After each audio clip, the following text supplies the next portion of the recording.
તલૈયા પર કરેલી રાસલીલા તેને પ્રસ્તુત કરી રહ્યા છે. તેનું પહેલું દ્રશ્ય છે શ્રી કૃષ્ણ અને રૂકમણીજી અને અન્ય પાત્રઓ સાથે રાજમહેલમાં જે સંવાદ થઈ રહ્યા છે. તો ચાલો એ સંવાદોને માણીએ અને જાણીએ. પ્રભુ, એક વાત પૂછું તમને? હા રૂકમણી, પૂછો ને. પ્રભુ, આપ દ્વારકાના રાજા છો. દિવસભર અનેક કાર્યમાં મશગુલ રહો છો. સુંદર રીતે રાજ્ય પણ ચલાવો છો. પણ જ્યારે એ મહેલમાં પધારો છો ત્યારે કોઈક વાર એકદમ ગુમસુમ થઈ જાઓ છો અને મુખમાંથી નિશ્વાસ કરી પડે છે અને આંખમાં અશ્રુ આવી જાય છે. તો તેનું કારણ શું પ્રભુ? શું અમારી સેવામાં કોઈ ખામી છે પ્રભુ? રૂકમણીજી, આપની સેવામાં કોઈ ખામી નથી, પરંતુ મને બ્રજની સર્વ ગોપીજનો સાથે કરેલી રાસલીલાની યાદ આવી જાય છે. તેમના પ્રેમને યાદ કરીને મારી આંખમાં પણ પ્રેમના અશ્રુ આવી જાય છે. અહીં કોઈ દુઃખ ન હોવા છતાં મને બ્રજનું સુખ સાંભળે છે અને મારા મુખમાંથી નિશ્વાસ સરી પડે છે. પ્રભુ, શું અમારા કરતા એ ગોપીજનોનો પ્રેમ અધિક હતો? અમારા કરતા એ ગોપીજનો વધારે ચતુર છે. અમે સર્વે આપની આજ્ઞા પ્રમાણે ચાલીએ છીએ પ્રભુ, છતાં આપને એમની યાદ રડાવે છે. એનું કારણ શું? રાણીજી, એ ગોપીઓનો તો હું સદાય ઋણી છું. આહાહાહાહા, એ શરદની રાત્રિ, શરદનો ચંદ્રમા, એ બંસીબટ, એ યમુના, એ રાસલીલા, શું અદ્ભુત હતું એ બધું. એ બધું હવે મને ફરી ક્યારે મળશે? એ સુખ આગળ તો 14 લોકનું સુખ પણ નકામું અને તુચ્છ છે. ઓ ગોપીજનો, તમારા પ્રેમની તો કોઈ અવધિ નથી. મારી બંસી સાંભળીને તમે રાત હોવા છતાં પતિ, પુત્ર, ઘરબાર વગેરે ત્યજીને મારી પાસે વનમાં દોડી આવ્યા. લોક અને કુળની લાજને તણખલાની જેમ તોડી નાખી. ધન્ય છે તમને. મેં તમને ઘરે પાછા જવા ઘણો ધર્મબોધ કર્યો, પણ મારા પ્રત્યેના તમારા પ્રેમને વશ થઈ તમે પાછા ન જ ગયા. ધન્ય છે તમારા શુદ્ધ પ્રેમને. પ્રભુ, આ રીતે ગોપીઓને યાદ કરીને આપ દુઃખી થાઓ છો એ અમને જરાય ગમતું નથી.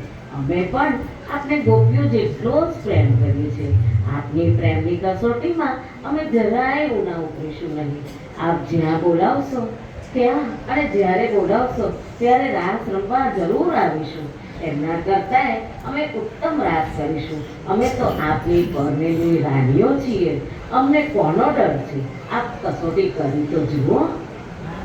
રાણીજી, તમારાથી આ બધું નહીં બને, રહેવા દો. તમારી અને ગોપીઓની કક્ષામાં બહુ ફરક છે. તમો ઓજલ પડદામાં રહેનારી રાણીઓ અને તેઓ તો ઘેર ઘેર કરીને દહીં વેચનારી અહિરણો. પ્રભુ, તેથી તો હું કહું છું કે અમે રાજકુમારીઓ જેટલી ચતુરાઈ એ ગોપીઓમાં ક્યાંથી હોય?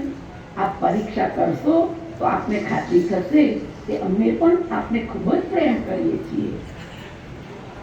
રાણીજી, ઠીક છે, ત્યારે જોઈશું. ક્યારેક તમારી પણ કસોટી કરી લઈશું.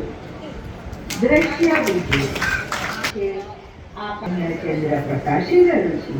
ગોપી તલૈયા પાસે પ્રભુ એક વૃક્ષ નીચે ઊભા રહીને મેઘવાદન કરે છે. રાધિકા અને અન્ય ગોપીજનો મોટી સંખ્યામાં આવે છે.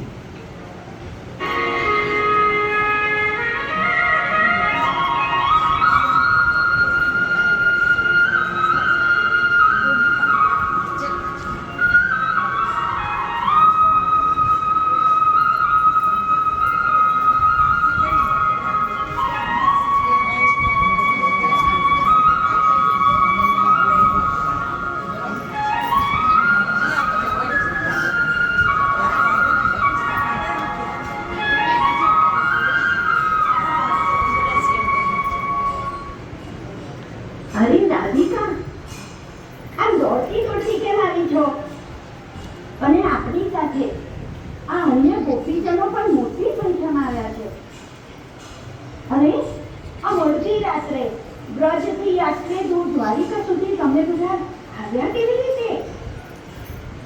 પ્રભુ, આપની આ બંસીનો સ્વર અમને છેક ગોકુળ સુધી સંભળાયો. અડધી રાત્રે સંભળાતા એ બંસીના સૂરમાંથી આવતા રાસના સંદેશાને અમે સમજી ગયા. બધાને બોલાવી કહ્યું, પ્રભુ તો રાસ માટે યાદ કરે છે. આજે તો આપણા પ્રાણ પ્યારાએ આપણને રાસ માટે દ્વારિકા બોલાવ્યા છે. ચાલો રાસ રમવા પહોંચી જઈએ, પ્રભુની ઈચ્છાને પૂર્ણ કરીએ. પ્રભુ, આપની કૃપાથી આપના પ્રત્યેના પ્રેમ યોગના બળે અમને આ સિદ્ધિ પ્રાપ્ત થઈ કે અમે છેક ગોકુળથી દ્વારિકા આવી શક્યા. વાહ, ધન્ય છે તમારો મારા પ્રત્યેનો પ્રેમ અને રાસ પ્રત્યેનો પ્રેમ. ચાલો તો બધા રાસ રમવા તૈયાર થઈ જાઓ.